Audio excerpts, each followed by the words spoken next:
Halo Kang Cu semuanya, Mhm. selamat datang di K-Pod atau Kaderisasi Podcast episode kedua. Nah, sebelumnya perkenalkan nama aku Wila Fitria Maulani sebagai staf KPSDM atau Kaderisasi Pengembangan Sumber Daya Manusia BEM KMFP 2022 Kabinet Arah Baru. Nah, tentunya di sini aku gak bakal sendirian nih. Aku udah ditemenin sama Ketua BEM KMFP nih. Boleh Kang, perkenalkan dulu nih. Oke, halo, perkenalkan aku Muhammad Eka Febriansyah dari Agribisnis 2019. Sekarang diamanahi sebagai Ketua BEM KMFP Unpad periode 2022 Kabinet Arah Baru. Oke, gimana Oke. nih Kang kabarnya hari ini? Ya, alhamdulillah so far so good, is very Oke. good. Ya alhamdulillah masih baik-baik aja ya gitu, aman. Cemila Oke. gimana kabarnya? Baik? Nah, kalau kamu baik, aku juga baik Oh ya, dong. harus Oke. sehat selalu gitu ya. Ya, nah di sini Oke, juga kita bakal, bincang-bincang nih Kang, seputar kaderisasi. Nah, tentunya boleh. beda sih topiknya sama yang episode kemarin. Mhm. Nah, yang sekarang itu kita bakal ngambil judul implementasi komunikasi dalam perjalanan organisasi dan pengawalan isu. Berat nih kayaknya ya. Iya, Heeh. Oke, santai gimana tuh? aja. Santai ya, tapi kita have fun ya? Have fun. Iya, betul Oke. banget. Langsung aja kali ya Kang ke yang pertama nih, yang paling mendasar banget. Nah, sebenarnya, mmm Gimana tuh? gimana ya gimana Gimana ya tuh? gimana ya? Ayo. Mungkin ada pertanyaan? Ya, Enggak, enggak aku dong, dulu. kan aku yang ditanya Oke, harusnya. aku dong Oke, ya. iya gimana? Nah, jadi yang Selamat pertama saja. nih, jadi, apa sih pentingnya sebuah komunikasi gitu di organisasi? Sebuah komunikasi di organisasi. Nah, Betul. menarik. Sebenarnya, dalam kehidupan kita nggak akan lepas dari yang namanya komunikasi gitu ya, Mhm, terlepas itu di organisasi atau kehidupan sehari-hari, mhm. kayak misalkan di kelas dan, misalkan ketemu dosen dan lain sebagainya kan pasti kan ada komunikasi di situ. Seberapa penting komunikasi? Menurut aku pada akhirnya komunikasi adalah menjadi bagian vital bagaimana cara kita transfer knowledge, transfer, visi dan visi yang dibawakan dari atas ke bawah, dari top menuju bottom ataupun dari, bottom up gitu, dari bawah atas ke bawah atau dari bawah ke atas. Oke. Gitu. Jadi komunikasi itu, merupakan pilar penting yang nggak bisa apa ya, dilupain ataupun ditinggalkan karena dia menjadi bagian bagaimana mentransfer apa yang ingin kita sampaikan dari atasan ke, anggota atau dari anggota kepada atas, gitu sih. Iya, emang pada dasarnya juga emang kita manusia butuh komunikasi ya gak sih, Betul, Kang? karena kita Iya. makhluk sosial. Sosial, nggak Oke, bakal bisa lepas ya. betul, nggak bisa Jadi penting lepas. banget hal yang fundamental gitu kan ya. Betul. Nah terus, kalau berkomunikasi nih pasti ada nih muncul-muncul kesalahpahaman gitu kan ya, namanya Betul kita juga betul, manusia kan ya. iya. Nah gimana sih menyikapi kesalahpahaman gitu Mhm. dalam komunikasi? Nah, sebenarnya kesalahpahaman dalam organisasi sering terjadi gitu ya, miskom Mhm, lah misalnya orang bilang, sorry miskom," gitu iya kan. betul banget. Nah, sebenarnya cara menyikapi miskomunikasi atau salah komunikasi adalah, orang yang memberikan informasi atau orang yang berkomunikasi dia harus tahu apa yang ingin dikomunikasikan, itu menjadi, poin penting gitu. Karena kalau orang yang mau ngomongnya aja nggak tahu dia mau ngomong apa, pasti selanjutnya ke orang ke B, C, D-nya nggak akan sampai dengan benar. Ibaratnya kita bisik berantai, kita nyampein ke orang pertamanya benar mungkin, tapi ke seorang selanjutnya mungkin nggak benar. Oleh karena itu, penting banget nih, sebelum kita menyampaikan informasi kita tahu dulu substansi, apa sih yang pengen kita sampaikan gitu. Dan kedua, harus pastiin juga orang yang kita berikan informasi, menerima informasi dengan jelas dan paham gitu. Jangan sekedar cuman kayak, gue minta tolong entar lu ABCD gini ya," gitu ya. Minta Mmm, tolong tuh, apa ya, bersihin sekre ya gitu, tapi, dia nggak ngasih tahu gitu secara jelas sekre yang mana gitu iya, kan, atau enggak, si orang itu sambil berkegiatan lain gitu, nggak fokus. Jadi pas udah beres ngobrol, dia tuh jadi lupa gitu. Nah, mhm. hal-hal kayak gini kan sebenarnya yang bikin, awal mulai dari miskomunikasi. Jadi pastiin dulu kalian mau mengalihkan informasi, orang yang mau kalian informasi itu harus tahu. Ya ibaratnya aja kalau kalian di kelas, dosen yang ngejelasin kalian yang main HP kan nggak akan Iya, nggak nyampe bakal kan masuk ya? ilmunya, masuk kuping kiri keluar kuping kanan gitu. Jadi ya harus, apa namanya, harus dengan jelas lah menerima informasinya gitu, Ya gitu sih. emang, harus dua arah gitu kan, secara dua arah Betul ya? betul kayak cinta gitu kan, yang Oke, nggak bisa cuma searah nggak bisa gitu. bertepuk sebelah tangan ya? Betul. Nah, oke. Nah, kan, kayak tadi di judul kita nyinggung dikit-dikit tentang pengawalan isu kan ya. Mhm. Nah, gimana sih caranya komunikasi bisa menjadi sebuah kunci gitu dalam, mengawal isu yang ada? Komunikasi dalam mengawal isu tadi ya? Iya, Ya sebenarnya isu itu kan berkembang, mungkin bisa dulu di masyarakat gitu ya, mhm, dalam artian bisa masyarakat, di fakultas, bisa masyarakat secara umum gitu. Bagaimana cara, kita berkomunikasi adalah kita harus tahu dulu isu yang berkembang ini apa gitu. Sebagai orang yang, mungkin mengetahui isu pertama kali, kita harus tahu dulu nih, si isu ini apa dan isu ini tentang apa gitu. Jadi misalkan, contoh apa ya, sekarang harga minyak naik nih iya gitu iya ya. iya. Nah, kalian lihat nih di WA misalkan kayak bapak-bapak banget gitu kan ya, di WA nih ada Grup harga WhatsApp minyak ya? ya, harga minyak naik nih Jokowi bla bla bla bla bla ya. Tapi kalian nggak memvalidasi isu dulu, kalian nggak mencari tahu dulu isunya tentang apa gitu. Nah, makanya setelah kalian tahu, tentang isu ini tentang apa gitu ya, kalian setelah cari tahu baru kalian komunikasikan ke orang lain gitu kan, eee, apa namanya, si isu ini tentang ini loh gitu, kita, rencananya mau kayak gimana nih gitu. Jadi kita ibaratnya kita memberikan arahan, kita memberikan, pandangan kita tuh kita juga udah mateng gitu. Jadi jangan kecuali emang kalian niatnya brainstorming atau diskusi ya. Iya. Nah, kalau itu baru, kalian bilang, "Eh, ini ada isu ini nih, kita diskusi yuk, kita atur jadwalnya kapan." Nah, Mmm, itu baru mungkin komunikasinya terkait penjadwalan. Tapi kalau mhm, memberitahu tentang suatu isu, baiknya sih kalian tahu dulu dan mengerti si isu ini mau diangkat tentang apa, gitu. Jadi mhm, komunikasinya juga nggak bertele-tele lah mhm. ibaratnya gitu. Ya jadi karena kunci gitu kan Ya, komunikasi itu Kak, jadi kunci. kita harus itu ya, harus memahami terlebih dahulu sebelum dikomunikasikan ke yang lain gitu kan ya. Betul, Biar nggak kesalahpaham. hoaks, Iya biar entar nggak hoax. nyampe hoaks gitu ya. Oke. Nah lalu nih, kan, ketika kita dihadapkan suatu kondisi nih tentang komunikasi yang berantakan gitu kan, Mhm, sebenarnya siapa sih Kang yang harus bertanggung jawab gitu kalau alur komunikasinya berantakan? oke. Ini contohnya dalam organisasi Yap, atau oke, boleh. dalam organisasi misalkan ada alur komunikasi yang berantakan, itu yang Mhm, bertanggung jawab adalah pimpinannya. Paling tinggi mmm, adalah pimpinan gitu, tanggung jawab utamanya.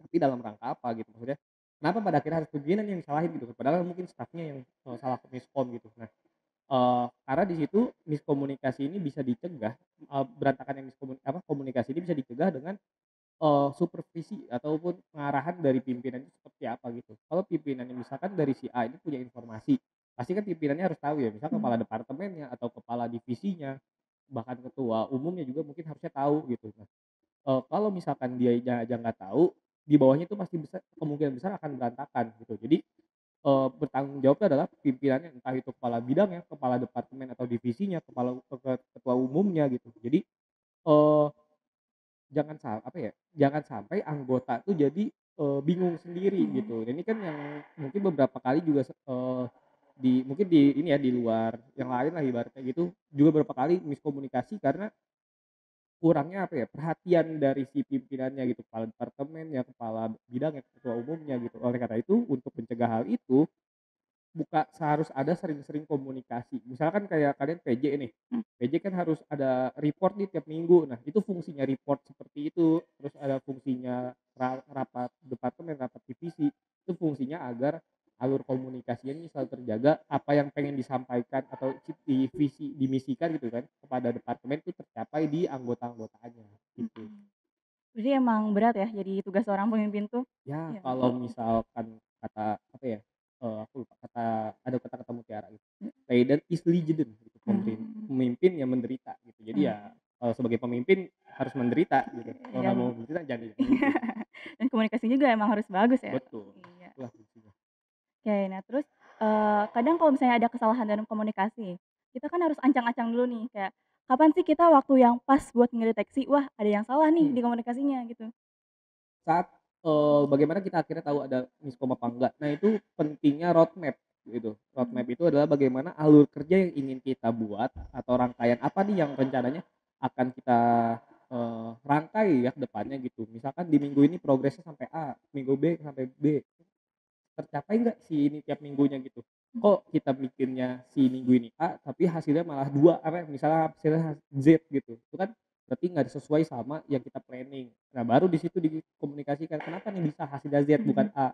Apakah ada penyesuaian karena di lapangan teknisnya seperti apa, atau penyampaian informasinya yang nggak tepat dari pemberi informasi kepada penerima informasi. Nah, itu hal-hal yang pada akhirnya, akan memudahkan untuk me-retrack gitu ya, retrack di mana letak kesalahan dari komunikasi ini, gitu. mhm. Jadi emang komunikasi ini kesalahannya solusinya komunikasi lagi ya kan? Komunikasi Iya. lagi gitu, Jadi emang penting banget nih komunikasi penting. ya kan? Ya Iya. ibaratnya kalau kalian kayak orang pacaran lah gitu kan, Iya, ibaratnya, "Kok kamu bete sih? Nggak apa-apa," gitu, "ngomong." Ya kan kita nggak ada yang tahu nggak gitu. ada yang Nah, tahu kan? makanya akhirnya orang pacaran kan harus dikomunikasikan juga gitu. Ya Iya, sama halnya juga di organisasi gitu. mmm, Oh, ada yang salah ditanya kenapa, ya dijawab kenapa iya. salah. Sebelum kesalahannya semakin gede ya, Betul, sedia payung sebelum hujan. sedia aja sebelum hujan. Oke, nah Kita lalu kasih keren banget. keren banget. Nah, lalu nih, dalam konteks pengawalan isu nih, kan mahasiswa dapat menemukan media kan, buat, dia mengungkapkan, berbagai isu-isu. Nah, media yang tepat nih buat mahasiswa dalam konteks pengawalan isu nih Mmm, contohnya gimana, Kak? oke, sebenarnya ya tadi ya isu dan mahasiswa Iya, merupakan 2 hal yang nggak bisa dipisahkan gitu ya. mhm, Kita sebagai mahasiswa wakilnya dari para para siswa yang nggak punya kesempatan untuk kuliah gitu ya, kita harus, menerapkan tridharma perguruan tinggi itu. Salah satunya ya tadi pengabdian pada masyarakat, mengimplementasikan ilmu kita dan penalaran kita.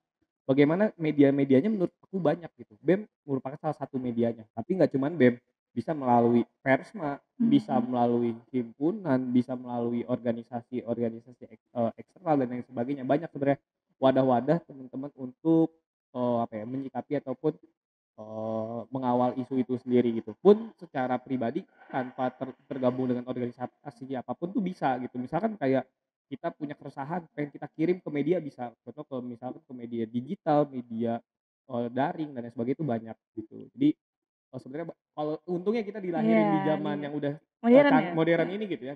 Jadi kita nggak perlu kalau zaman dulu kan mungkin kita bikin propagandanya di tembok, Iya, di dinding dan lain sebagainya. Tapi kalau misalnya sekarang kita punya media yang masif lah ya, iya, ibaratnya tinggal bikin Twitter, tinggal bikin "A-tweet," ini. a-tweet, nah itu kan udah pasti udah viral dan lain sebagainya, kayak gitu. Iya, emang, banyak ya medianya sebenarnya, Banyak. nah tinggal kitanya aja bisa, mau, mengawal isu atau Mau enggak gitu ngawal kan. isu. Iya, Nah, tapi itu juga, karena kita bermain di media, kita mhm, juga harus mempertanggungjawabkan opini yang kita mhm, sampaikan gitu. Dalam artian, kalau kita misalkan mau mengkritik sesuatu kebijakan atau apa, kita harus tahu dulu nih substansinya jelas apa enggak. Jangan fafifuas pestos lah ibaratnya gitu iya. ya. Ini orang ngomong panjang lebar tapi intinya apa sih Tinggal gitu kan. ada gitu kan. Nggak ada gitu. Atau justru malah, memojokkan tuh menyudutkan pihak tapi, lebih ke doxing. Doxing itu Nah, kayak menyerang pribadi, menyerang keluarga dan lain sebagainya yang di luar substansi dari kebijakan itu kan iya. boleh. Jadi, balik lagi ke awal tadi ya, harus, jangan sampai, Ku terjadi miskom atau miskom, keluar dari pembahasan keluar utama. pembahasan, atau enggak, apa tadi namanya? Apa yo? Ayo, apa ya? Yang mana tuh? Yang itu, yang jadi hoax misalkan Oh ya ya, gitu, penyebaran berita palsu itu jangan jangan sampai. sampai ya, emang harus bertanggung jawab juga ya. Betul. Lalu nih, kan tadi disebutin kan media tuh, meskipun banyak ya pers, media, Mhm, nah terus, organisasi itu juga kan disebutin kan ya. mhm. Nah, kenapa sih mahasiswa itu, butuh banget organisasi? Kenapa mahasiswa itu butuh organisasi gitu. Nah, aku nggak mau bilang organisasi itu penting apa enggak ya, Iya, tapi itu kembali lagi nih mhm, kepada nanti kalian. Menurut kalian organisasi penting apa enggak itu tergantung pribadi masing-masing gitu. Pada akhirnya setelah aku berorganisasi kurang lebih di kampus, sekarang angkatan berapa sih? 19, 3 tahun berarti ya? iya, Udah 3 tahun di kampus ikut organisasi, pada akhirnya aku sadar gitu ya, organisasi ini memang nggak ada benefit-nya secara, apa ya namanya, secara nyata dalam bentuk uang gitu ya, dalam artian profit tuh nggak ada, karena organisasi mahasiswa kan semuanya non profit gitu ya, yang iya. ada kita bayar kas, danusan, jual risol, dan lain sebagainya gitu ya. Nah, tapi yang di situ banyak ilmu-ilmu yang mungkin kalau kalian cuman ikut kelas gitu ya, cuman kayak Mhm, kuliah pulang atau Zoom, tidur dan lain sebagainya, itu kita nggak dapat banyak, apa, menurut aku kesempatan pada akhirnya mungkin kalau aku nggak ikut di organisasi ini, aku nggak akan dapat. Contoh kayak mhm, relasi gitu, kayak misalkan ikut BEM, yang anggota BEM mungkin dia punya relasi jadi anggota BEM yang lain gitu mhm, kan, kayak bagaimana sih cara orang ini bekerja, bagaimana cara berpikirnya yang mungkin yang baiknya bisa kita terapin, mungkin kalau kita lihat yang buruknya, oh berarti gue jangan sampai kayak dia nih gitu. Terus juga bagaimana cara akhirnya, public speaking nih kayak Cobillah sekarang public speaking, bagaimana caranya, belajar untuk bernegosiasi, mhm, bagaimana caranya belajar untuk, berdiskusi, itu kan semua pembelajaran yang didapatkan di luar kelas gitu. Misalkan kayak kita disuruh brainstorming gitu di kelas ya, FGD. Nah, kalau kita nggak punya pengalaman ataupun, mental yang kuat untuk, apa ya, berdiskusi kan iya. kita jadi cenderung Deg-degan ya? pasif gitu, deg-degan kayak ditanya dosen, aduh deg-degan apa nih. Tapi kalau kita udah biasa, eee, speaking, public speaking gitu atau berbicara dan lain sebagainya, kita pas ditanya dosen ya udah pede aja gitu, Iya. walaupun kita tuh belum tahu itu bener apa enggak gitu kan. Lebih Yang santai yang gitu ya? penting yang penting kita bisa mengendalikan si kondisi kita itu Mhm, biar dalam kondisi yang baik. iya. Jadi, sebenarnya di organisasi juga bisa mendapatkan skill-skill yang, nggak kita dapat di kelas ya, termasuk Betul. komunikasi ya? Betul, makanya, organisasi adalah pengembangan soft skill terbaik dalam rangka pemenuhan, kebutuhan diri itu.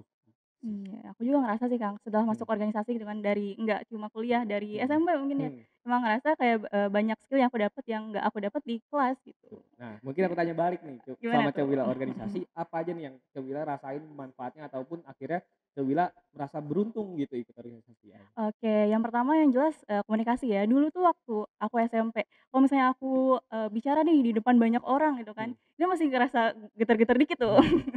Nah Ini ya, iya, tremor-tremor lucu iya, gitu ya? teman-teman lucu. Tapi lambat laun tuh, lebih santai aja gitu, Mhm, kayak meskipun, tanpa misal aku tiba-tiba disuruh ini itu, misalnya tuh bicara depan, orang banyak orang, nah lebih santai aja karena emang sebelum-sebelumnya ada pengalaman gitu, mhm. banyak pengalaman. Kalau kata buku tulis zaman SD, practice makes you perfect gitu Iya, kan. Nah, bener, itulah akhirnya bagaimana kita mempraktekkan gitu. iya, Karena di organisasi ya tadi, kita nggak akan merasa salah karena tempat belajar gitu. Ya mhm, walaupun salah kita harus bisa memperbaiki. iya, Dituntut untuk bagaimana nih kita melakukan kesalahan, kita mempertanggungjawabkan kesalahan kita gitu. Kalau mhm. di kelas kita salah, ya udah remet gitu kan, Bener, nggak bisa diperbaiki. iya, bener bener bener. Terus, selain komunikasi juga kayak relasi, ya bener, Mhm, relasi. Kalau misalnya aku di kelas doang kan, kenalnya kan lingkup itu iya, nggak doang, kenal gitu. cowok kelas lain gitu kan ya. Mhm, iya bener. Oke, nah kalau kamu tuh sendiri nih, kalau di organisasi, dapet apa aja nih skill-nya yang terasa bisa, dikembangkan sampai sekarang? Oke. Yang aku rasain banget gitu ya sampai Mmm, sekarang, karena aku juga dari mungkin aku background aku di SMA dan kuliah itu kan beda banget ya organisasi, dalam iya, artian aku dulu di SMP, SMA tuh fokusnya di bidang media gitu, mmm. di kuliah lebih banyak di bidang kajian ya, kalau kata orang mah tukang kritik, mau beritanya seperti itu, tapi whatever lah. Apa yang aku rasain pertama, aku dapet pengalaman baru gitu ya, misalkan kayak aku selama ini berkecimpung di dunia kajian sastra dan sebagainya, pada akhirnya aku ngerti bagaimana cara mengkritisi kebijakan yang baik dan benar, cara menulis gitu ya, cara mencari bahan literasi dan lain sebagainya. Terus aku juga akhirnya dapat cara public speaking, ngerti Mmm, nih, padahal kan, ibaratnya public speaking ini kan kita harus tahu, cara nyaman kita ngomong tuh kayak gimana iya, sih, style apa sih yang mau kita mhm, bawain gitu, penokohan kita tuh mau kayak gimana, itu kan hasil dari kita terbiasa bertemu dengan orang, terus mhm, bagaimana relasi akhirnya aku ketemu dengan teman-teman fakultas lain, teman-teman dari universitas lain gitu ya. Akhirnya menurut aku tuh jadi harga mahal gitu, kenapa? Karena ya, eee, aku ngerasa aku nggak ketemu orang itu pas di situ doang gitu, mhm, setelah kegiatan itu setahun ke 2 tahun kemudian ketemu lagi nih di ruang diskusi yang lain dan akhirnya ya, apa namanya, relasi ini kan jadi mahal gitu, iya, kayak, "Oh iya gue kenal sama si ini nih, oh iya." Gitu ya mungkin harapannya ya juga bisa membantu, gitu iya. sih. Bener ya, tadi nyinggung-nyinggung tentang nulis juga kan emang Mhm, dunia penulisan banyak improve juga sih aku di organisasi, mhm. soalnya kan kayak copywriting gitu-gitu kan Nah, ilmu yang mahal ya, betul. ilmu aku juga kayak gimana kita cara nulis yang rapi gitu kan, Mhm. kayak gitu emang bantu banget sih. Ya apalagi kita mahasiswa gitu kan ya, Iya. harus nulis skripsi nanti kan, nggak tahu cara nulis dafus Iya, gimana kan. Ya sekecil itulah sebenarnya pada akhirnya, banyak ruang-ruang yang buat kita di organisasi itu belajar, nggak cuma di Kastrat, mungkin nantinya di KPSDM gimana caranya harus menciptakan, regenerasi yang baik untuk ke depannya, bagaimana memastikan dari lulusan, apa ya, Polabina itu mendapatkan pendidikan yang baik gitu, dari teman-teman Sembora bagaimana cara mengembangkan minat bakat, bahkan sampai teman-teman biro pun gitu ya, kayak mmm, misalkan biro keuangan, biro sekretariatan, bagaimana cara pembukuan yang baik, bagaimana cara mengurus, tata kelola keuangan yang baik, itu kan semuanya, punya tupoksinya masing-masing gitu, mmm, punya, apa ya, ilmu yang akan didapat masing-masing dan nggak akan punya dimiliki sama, departemen lain gitu. iya, Mungkin, yang KPSDM nih, teman-teman KPSDM nih gitu, belum tentu bisa sejago anak-anak biro keuangan dalam melakukan pencatatan keuangan, mhm, belum tentu bisa sebaik teman-teman Sembora dalam pengembangan minat bakat gitu. Jadi semua punya, fungsi dan apa ya, fokusnya masing-masing yang akhirnya output dan outcome untuk anggotanya itu semua pastinya juga akan berbeda gitu. oke. Emang, banyak kegunaannya ya, Banyak meskipun emang kegunaan. non profit tapi feedback ke kitanya, Betul, dari, hal lain gitu kan emang banyak banget. betul. Iya, Ya itulah ya, mungkin organisasi ya mungkin zaman sekarang juga ada magang gitu ya, iya, teman-teman dari kampus Merdeka dan lain sebagainya, itu juga bentuk, apa ya, wadah mereka untuk belajar juga gitu. Jadi, sekarang lebih enak sih, mmm, pilihannya nggak harus organisasi gitu, dia bisa magang juga yang dapat profit juga gitu kan. iya, Banyaklah teman-teman, untuk mendapatkan ilmu baru. Pertanyaannya kembali gitu, mmm, mau apa enggak gitu iya, sendirinya, mau berkembang apa enggak? Ya kalau nggak mau berkembang ya ya udah gitu, itu haknya mereka, tapi ya jangan menyesal juga nantinya kalau tertinggal dengan yang lain. pengembangan diri sendiri ya? Ini aku boleh minum nggak sih? Boleh Terus banget, boleh. keren nih minumnya belum dimerekin ya ini ya? Eh, Produk sendiri mungkin? iya, ini produk sendiri apa gimana nih? Gue boleh sponsor berarti sponsor. Iya, sponsor di bawah. Oke, lanjut. Oke, lanjut. Nah, yang ini nih, yang terakhir nih. Kan kita sebagai mahasiswa ya pasti, butuh banget komunikasi, tadi juga disebutin kan, kayak Hmm. komunikasi itu penting banget. Nah, gimana sih cara kita, belajar meningkatkan skill komunikasi atau di mana kita bisa meningkatkan skill komunikasi gitu? Oh, sebenarnya kalau bagaimana cara belajarnya, pada akhirnya teman-teman akan menemukan pola komunikasi yang enaknya itu teman-teman sebagai seperti apa. Karena kan ada orang yang mungkin pola komunikasinya frontal gitu ya, kayak, gue gini gini gini." Tapi ada juga teman-teman yang suka pola komunikasinya, gue lihat dulu nih udah sampai mana baru gue kasih tahu," gitu. Ada Mmm, juga dari awal dan lain sebagainya. Bagaimana tadi teman-teman bisa temu caranya sendiri gitu. Nah, bagaimana cara ningkatinnya, pertama ya tadi, harus sering-sering ngobrol sih sebenarnya intinya sering diskusi. Jangan malu bertanya gitu ya, misalkan kayak ada bingung, nggak ngerti nih sama perintahnya, harus ditanyain gitu. Karena jangan sampai kalian cuman nerima informasi tapi kalian nggak tahu informasi ini harus diapain gitu, nggak bisa ngolah ngolah si informasi ini. Jadi pertama ya belajar dari kebiasaan, dalam artian kalian harus tahu dulu, gimana cara kalian, apa ya, komunikasi kaliannya gitu ya. Terus yang kedua, kalian berdiskusi sama orang lain, biar kalian juga bisa menghargai lawan bicara kalian gitu kan. Karena pada akhirnya, komunikasi ini bukan cuma sekedar diri sendiri, tapi bagaimana juga menghargai orang lain gitu, mengendalikan ego, mengendalikan, emosi, mengendalikan perasaan orang lain dan sebagainya. Itu pada akhirnya dari komunikasi. Terus yang ketiga, wadah belajarnya itu banyak ya gitu ya, sekarang juga banyak kelas-kelas public speaking iya ya, di bener. Instagram aku lihat juga ada kelas-kelas public speaking dan sebagainya, ada yang berbayar, ada yang gratis. Itu juga bisa teman-teman manfaatkan gitu, di YouTube juga ada gitu. Jadi sebenarnya itu kan teori gitu ya. Nah, Iya. teori ini menurut aku ya 40% lah bergunanya gitu, karena teman-teman tahu basic-nya aja, tapi bagaimana cara pengembangannya itu bisa dari, keseharian sendiri sih pada akhirnya gitu. Iya, jadi, emang komunikasi itu emang banyak jenisnya ya, kayak setiap orang kan emang manusia itu beda-beda kan ya. Betul, Jadi, komunikasi tiap orang juga beda-beda. Jadi langkah awal tuh harus mengetahui, mengenal diri sendiri dulu mengenal mungkin ya, diri iya. sendiri. Dan Prak praktek prakteknya juga, ya kalau kita ngerti teori nggak kena praktek kan ya ibaratnya kita disuruh nanam tapi kita cuma nonton YouTube, nah nggak bisa kan. fakultas pertanian kapan kuliah HM? Oh iya, bener banget. Akhirnya. Iya, jadi, emang, kita harus membiasakan diri untuk berkomunikasi ya tiap Belum, hari. setiap Itu juga hari. Ya kalau misalkan ada juga misalkan cara public speaking gitu kan ya, itu juga bisa latihannya di cermin juga heeh, iya bisa bener gitu, bener. biar kalian tahu nih, si muka kalian nih komuknya kayak gimana gitu lagi komunikasi, gerakan tangannya dan lain sebagainya tuh, wih ada backsound Ada lagi main backsound ya? basket, keren, Meriah ya? meriah meriah. Ini sebenarnya ditonton sama ribuan orang Iya di bener belakang banget nih, kita, dulu di depan banyak orang ya. gitu. Jadi, apa namanya, ya intinya belajar sih. Komunikasi itu kan bukan ilmu, rumus gitu ya. Iya, Kalau mungkin kayak aljabar, logaritma dan lain sebagainya kan itu rumus pasti. Tapi kalau, komunikasi karena itu soft skill juga, itu merupakan ilmu yang kalian dapat dengan rumus kalian sendiri gitu. Nggak bisa si A pakai rumus ini kalian terapin, nggak bisa. Misalkan kalian mau, tiru si Om Deddy cara public speaking-nya gitu, Om Deddy Corbuzier yang botak itu kan, nggak bisa gitu kalian terapin karena pasti diri kalian akan berbeda dengan orang iya, lain. bener banget nih, kayak emang banyak ya, apa, jenis-jenis komunikasi yang bisa kita, apa ya, kita Ya kita pelajari iya lah kita sih, pelajari, bener banget. Nah, oke, ini udah gak kerasa nih Kang, kita mhm, udah banyak nih mengulik wah, tentang komunikasi gitu, komunikasi, mhm. dan udah beres sih sebenarnya pertanyaan dari akunya sih Kang. Wah, oke, berarti aku mau Oke, nanya deh satu deh, boleh nggak sih, Ja? boleh banget. Nah, berarti menurut Jowila pada akhirnya seberapa penting nih komunikasi untuk mahasiswa, ya mahasiswa aja deh gitu, untuk mahasiswa seberapa penting? Oke, tentunya penting banget ya Mhm, sebagai mahasiswa gitu kan ya. Dari, kita dengan, adik-adik kita atau teman-teman kita ada yang sekolah juga dan di kuliah gitu, komunikasi di kelas aja yang mhm, lingkupnya kecil itu komunikasinya lebih ditingkatin sih. Kita kan belajarnya nggak satu arah ya, mhm, kita yang harus ngomong juga. Nah itu juga kan skill komunikasi kita harus dilatih gitu kan ya. Terus kalau emang pada dasarnya kita manusia sosial ya, jadi emang kita nggak bisa lepas banget sih sama yang namanya komunikasi. Kayak kita buat, mendapatkan ilmu baru atau mendapatkan relasi baru. Nah itu, kalau misalnya nggak ada komunikasi kita bakal sulit banget sih. Jadi emang penting banget. oke, ya berarti Oke, penting banget ya. Nah, iya, sebenarnya ya betul aku sepakat sama Jowila gitu ya. Mungkin kalau teman-teman nantinya juga penasaran gitu komunikasi itu sesimpel apa sih gitu. Kalau semua sini nonton TikTok pasti pernah lihat ada orang jualan di TikTok. Iya, Itu salah sering satu banget. bentuk dari skill komunikasi gitu. Kalau siapa sih Pororo kucing yang suka Oh, diam iya itu, iya nah iya. itu sebenarnya pada akhirnya si hewan ini cuman jadi, apa namanya, cuma jadi tokohnya aja gitu. Tapi Iya, bagaimana si penjual ini bisa mentransfer, si barang jualannya itu sampai orang-orang minat gitu.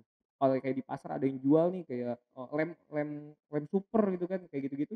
Itu kan bagaimana pada akhirnya public speaking mereka, bagaimana cara mereka komunikasiin, walaupun mereka nggak strict langsung ke pembeli, tapi pembeli itu jadi tergiur sama barang bawaan barang yang dijual sama mereka itu juga sesimpel itu loh, komunikasi itu penting gitu. Kalian mungkin pernah juga nggak sadar gitu kan nonton live Shopee gitu kan, tiba-tiba gue check out nih barang. Nah, itu iya, berarti tandanya kalian sudah termakan sama komunikasi. komunikasi orang tersebut. Berarti Emang sampai poinnya, berarti begitu. pembangunan karakter juga emang, Penting, berkaitan erat ya sama betul komunikasi. betul. Karena ya tahu gitu ya, mungkin kayak banyak orang kan juga kelihatannya kesannya pendiam dan itu Mhm, juga pada akhirnya itu, pembangunan karakter ini penting banget dalam komunikasi, apa ya, biar orang tuh tahu nih kita tuh lagi ngapain sih, gitu. iya.